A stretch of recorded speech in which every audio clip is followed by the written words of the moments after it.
ওম নমঃ শিৱায় নমঃ। নমস্কাৰ সকলোকে। আজি ৰাতিপুৱাই মই এটা ব্লগ আৰম্ভ কৰিলোঁ।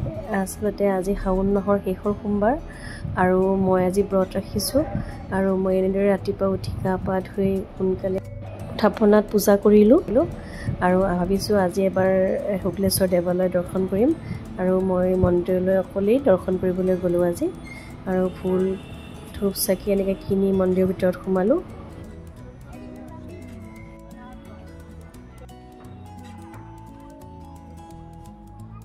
আৰু যিহেতু শাওণ মাহৰ শেষৰটো সোমবাৰ আজি, গতিকে মন্দিৰৰ ভিতৰত সোমাই দেখিলোঁ অগণন ভক্ত আৰু এনেদৰে সকলোৱে বাবা শিৱধামৰ আশীৰ্বাদ ল'বলৈ আহিছে। ময়ো আহিলোঁ আজি আৰু গৈয়ে মই ধূপ চাকি জ্বলাই সেৱা কৰিলোঁ আৰু সকলোৱে এনেদৰে বাহিৰতেই মন্দিৰৰ বাহিৰতেই ধূপ চাকিবিলাক জ্বলাইছে।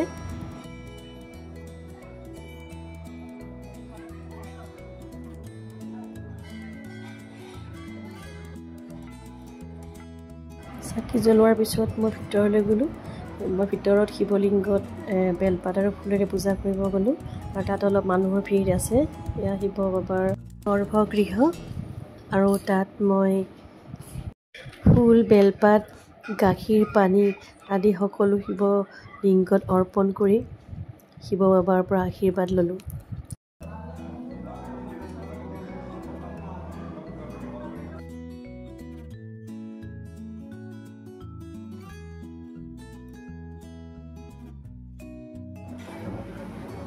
আৰু শিৱলিংগত পূজা কৰি ওলাই আহি বাহিৰত এনেদৰে পুৰোহিতৰ পৰা নিৰ্মালি ফুট ল'লোঁ আৰু দান কৰিলোঁ তাতেই মই।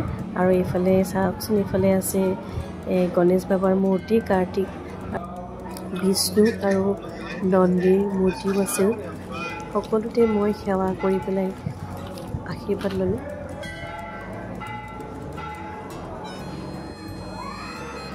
আৰু প্ৰবাদ আছে যে দত্তগুৰু শুক্ৰাচাৰ্যই প্ৰথমে এই শিৱলিংগ স্থাপন কৰি তাতেই শিৱৰ পূজা কৰিছিলে আৰু তেতিয়াৰ পৰা এই দেৱালয়খনৰ নাম শুক্ৰেশ্বৰ হৈছিলে তেওঁৰ নামেৰে আৰু কিছুমানে শুক্লেশ্বৰ বুলিও কয়। এই মন্দিৰটো বহুত পুৰণি। আহোম স্বৰ্গদেউ প্ৰমত্ত সিংহই এই মন্দিৰটোৰ পিছত পুনৰ নিৰ্মাণ কৰি উলিয়াইছিলে আৰু তাৰ কাষতে দেখিলোঁ দুৰ্গা মাৰ মূৰ্তি আছে, তাতো মই সেৱা কৰিলোঁ আৰু তাৰ কাষত থকা শিৱলিংগৰ ওচৰত গৈ শিৱলিংগ মই বেলপাত আৰু ফুলেৰে সেৱা কৰিলোঁ আৰু গাখীৰ দিলোঁ। শিৱলিংগৰ কাষতে থকা নন্দীৰ মূৰ্তিটোৰ ওচৰত গৈ পেলাই কাণৰ ওচৰত নিজৰ মনোৰসা ব্যক্ত কৰিলোঁ আৰু এনেদৰে মনোৰসা নন্দীৰ কাণত গ'লে মনোৰসাবিলাক পূৰণ হয় বুলি বিশ্বাস আছে।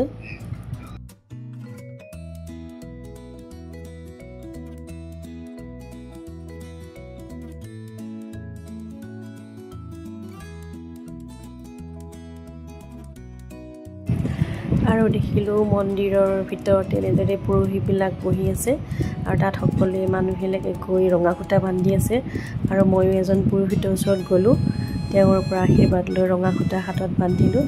মানে মন্দিৰত আহিলে এনেদৰে ৰঙা সূতা বান্ধিলে কিবা এটা পজিটিভ ফিল হয়।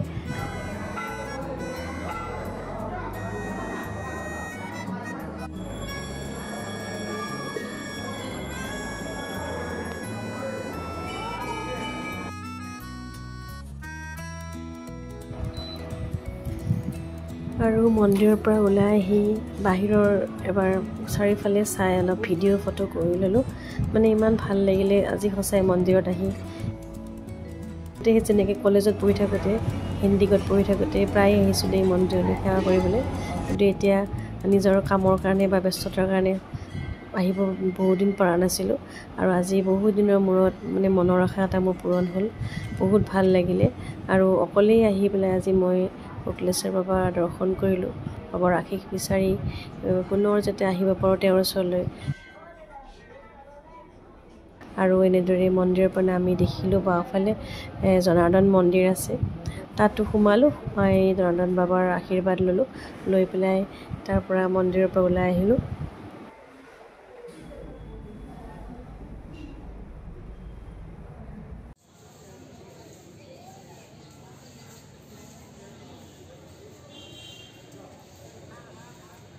মন্দিৰৰ পৰা ওলাই বাহিৰত অকণমান মই বহিলোঁ। তাৰপিছত মন্দিৰৰ পৰা ওলাই আহিলোঁ। এখন ফুটব্ৰিজ সদায় দেখি থাকোঁ, ফুটব্ৰিজখন শুক্লেশ্বৰ মন্দিৰৰ সন্মুখৰ, আৰু আজি ফুটব্ৰিজখনেৰে ৰাস্তাটো ক্ৰছ কৰাৰ ভাগ্য হ'ল আৰু মোৰ, আৰু ইয়াৰ ওপৰৰ পৰা অলপমান ভিডিঅ' কৰি ল'লোঁ।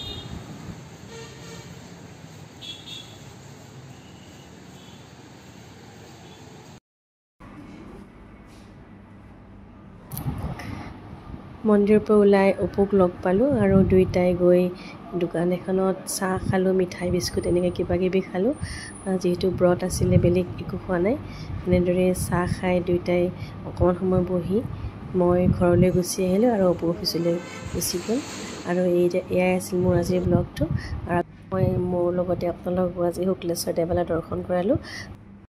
আৰু আপোনালোকে যদি মোৰ আজিৰ এই ভিডিঅ'টো ভাল পাইছে, লাইক, কমেণ্ট আৰু ছাবস্ক্ৰাইব কৰি দিব। গতিকে আজিলৈ আহিলোঁ, বাই বাই।